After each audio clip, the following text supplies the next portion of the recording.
వెనెజులాను ఉద్దేశించి భారత్ వైపు నుంచి ఒక పెద్ద ప్రకటన అండి. We are very much concerned about Venezuela people. ఇదే రకంగా మీకు కొలంబియా అనండి, చిలీ అనండి, బ్రెజిల్ అనండి, పెరు ఇలాంటి దేశాల నుంచి కూడా అంటే రోడ్ల మీదకి ప్రజలు లిటరల్గా రోడ్ల మీదకి వచ్చి సానుభూతి చూపిస్తున్నారు.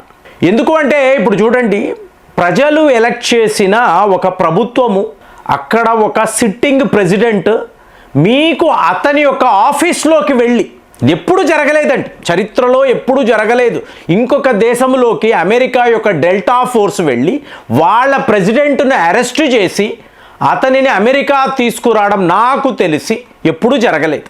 సో ఇప్పుడు ఇలాంటి పని చేసినప్పుడు మీకు వాళ్ళ వైస్ ప్రెసిడెంట్, సో ఆ మహిళ మీకు డెల్సీ రోడ్రిగ్విజ్ అంటారు, ఆవిడ క్లియర్గా చెప్తుంది, ఇది మా దేశం అండి, ఇది మా సావర్నిటీ, మీరు ఎలా అలా చెయ్యగలరు?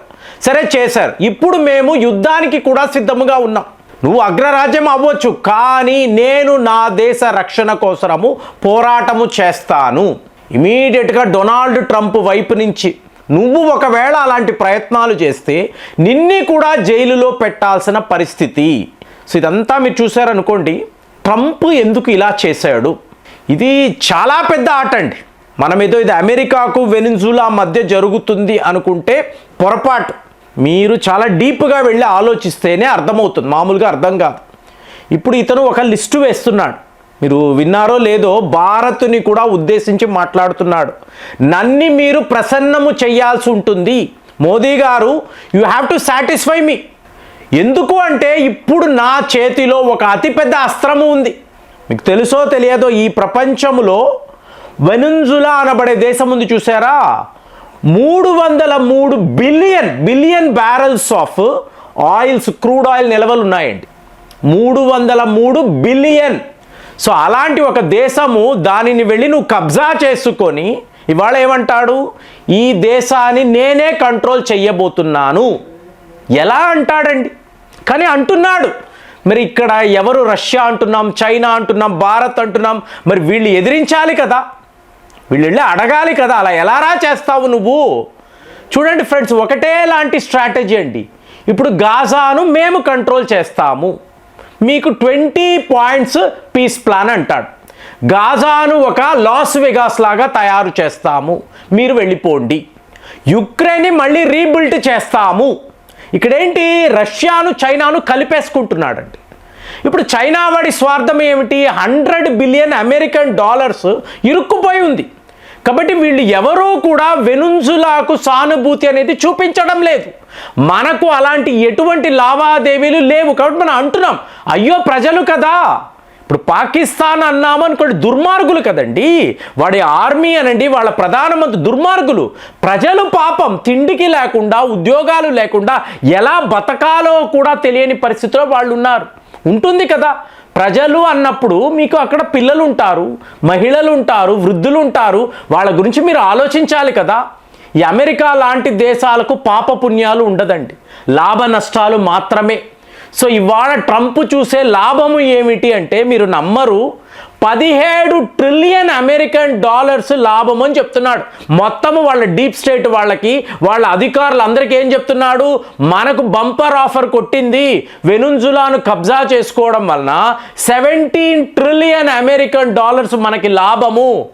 17 ట్రిలియన్ అంటే ఎంత అండి, భారత్ యొక్క జీడిపి ఎంత, జపాన్ యొక్క జీడిపి ఎంత, జర్మనీ కలపండి, కలిపినా కూడా ఒక్క ఆయిల్స్ మీద అమెరికా ఎంత సంపాదిస్తుంది, 17 ట్రిలియన్. ఇది నాది అంటున్నాడు, ఇది నాది. చైనా నీకు కావాలంటే 100 బిలియన్ అమెరికన్ డాలర్స్ పెట్టావు కదా, పెట్టుబడులు పెట్టావు కదా. సో ఇప్పుడు ఈ ఆయిల్స్ నేను నీకు పంపిస్తా, నువ్వు ఎవడివిరా పంపించడానికి, లేదు నేనే పంపిస్తా. ఎందుకంటే వెనెజులా నాది, గాజా నాది, ఈరాన్ నాది.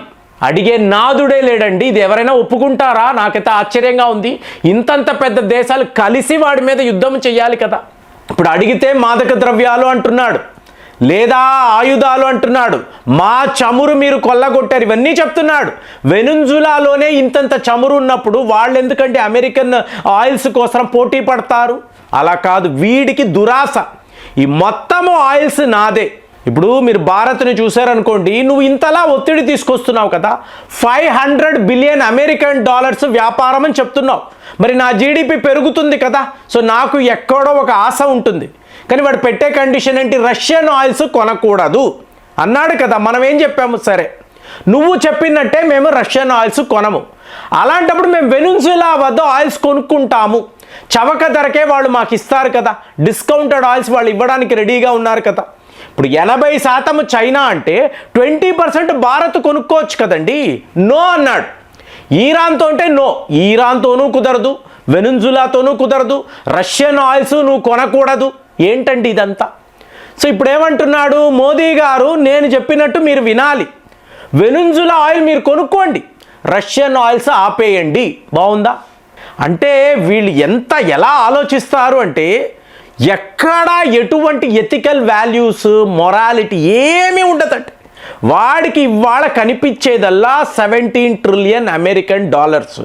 సో భారత్తోనూ మాట్లాడుతున్నాడు, చైనాతోనూ మాట్లాడుతున్నాడు, రష్యాతో అయితే మీకు చాలా పెద్ద ఒప్పందాలు. నువ్వు ఆల్రెడీ ఆ సిల్వర్ని ఎత్తుకెళ్ళిపోయావు కదా, రేపు యుక్రెయిన్ విషయంలో కూడా ఇదే నా ప్లానింగ్. ఫ్రెండ్స్, ఇది ఎంత దారుణంగా ఉందంటే, మీకు గత 2 నెలల నుంచి అమెరికాలో ఉండే ఆయిల్ కంపెనీస్ని సిద్ధము చేస్తున్నాడండి. సో నేను వెనుజులా మీద యుద్ధము ప్రకటిస్తాను, వాళ్ళ అధ్యక్షుడిని అరెస్ట్ చేసి తీసుకెళ్ళి జైల్లో పెడతాను, అక్కడ మనల్ని అడిగే నాదుడు ఉండడు. కాబట్టి మీరు ఎంత అమ్ముకోవాలో, అంటే మీ ఓడలు వెళతాయి, ఆయిల్స్ వస్తాయి, తీసుకెళ్ళి అమ్మండి. ఎంత అమ్ముతారో, రష్యా లెవెల్లో ఎంత అమ్ముతారో అమ్ముకోండి, లాభాలంతా మీదే. ఎవరిది కంపెనీ అంటే ఇందులో అంతా కూడా డొనాల్డ్ ట్రంప్ వాటా ఉందండి. ముందే మాట్లాడుకున్నాడు. సో పలానా షెల్ కంపెనీ వెళ్ళు, ఆయిల్స్ తెచ్చుకో, ఇంత వాటా నాకు ఇచ్చేయి. అలాగే బీపీ నువ్వు వెళ్ళు, తెచ్చుకో, డబ్బులు నాకు ఇచ్చేయి. ఇలాంటి ఒప్పందాలు నేను ఆల్రెడీ ఇదే చెప్పాను. యుక్రెయిన్లో కూడా హోటల్ నిర్మాణమా, ట్రంప్ వాళ్ళే కడతారు. రోడ్స్ వెయ్యాలా, పవర్ గ్రిడ్స్ ఎస్టాబ్లిష్ చేయాలా, మేమున్నాం. ట్రంప్ కంపెనీలు ఉన్నాయి. ఇలాగ యుక్రెయిన్కి కావలసిన ఇన్ఫ్రాస్ట్రక్చర్ అంతా మేము డెవలప్ చేస్తాము, డబ్బులు మీరు ఇవ్వండి. ఆల్రెడీ మీకు అసెట్స్ని ఫ్రీజ్ చేశాడు కదా, ఈ డబ్బునంతా కూడా ట్రంప్ వాడేసుకుంటాడు. గాజాలోనూ ఇదే ప్లానింగే. ఒక అత్యుత్తమమైన నగరాన్ని మనం నిర్మాణం చేయబోతున్నాము. ఎవరు చేస్తారు అంటే ట్రంప్ చేస్తాడు, ట్రంప్ యొక్క కంపెనీస్ చేస్తాయి. ఇవాళ వెనిజులాను ఆక్యుపై చేసేసుకున్నాను, మీకు ఇక్కడ ఉండే ఆయిల్ కంపెనీస్ అంతా మీరు 1000 కోట్లలో సంపాదించండి, ఒక వాటా నాకు ఇచ్చేయండి. ముందే మాట్లాడుకున్నాడండి. 2 నెలల క్రితమే మాట్లాడుకొని ఇవాళ నేను న్యాయము, ధర్మము, డ్రగ్స్, ఆయుధాలు ఇవన్నీ మాట్లాడుతున్నాడు. కానీ ప్రపంచాన్ని చూడండి, ఎలాంటి దేశాలు ఉన్నాయి, ఎవ్వరు అడగడం. ఒకప్పుడు ఏం చేసేవాడు? నాటో అనేవాడు. ఆఫ్ఘనిస్తాన్లో నాటో అని చెప్పి ఆ దేశంలో ఉండే సైనికులనంతా పిలిపించి వాళ్ళను బలిపశువులు చేసేవాడు. ఇవాళ అది కూడా లేదు. నేరుగా డెల్టా ఫోర్స్ తన హెలికాప్టర్లో వెళ్ళింది, మీకు ప్రెసిడెంట్ యొక్క ఆఫీస్లోకి వెళ్ళారు, పక్కన ఉండే సెక్యూరిటీ వాళ్ళను కాల్చి చంపేశారు, నేరుగా ఇతనికి గంతలు కట్టి తీసుకువచ్చి అమెరికా తెచ్చేశారు.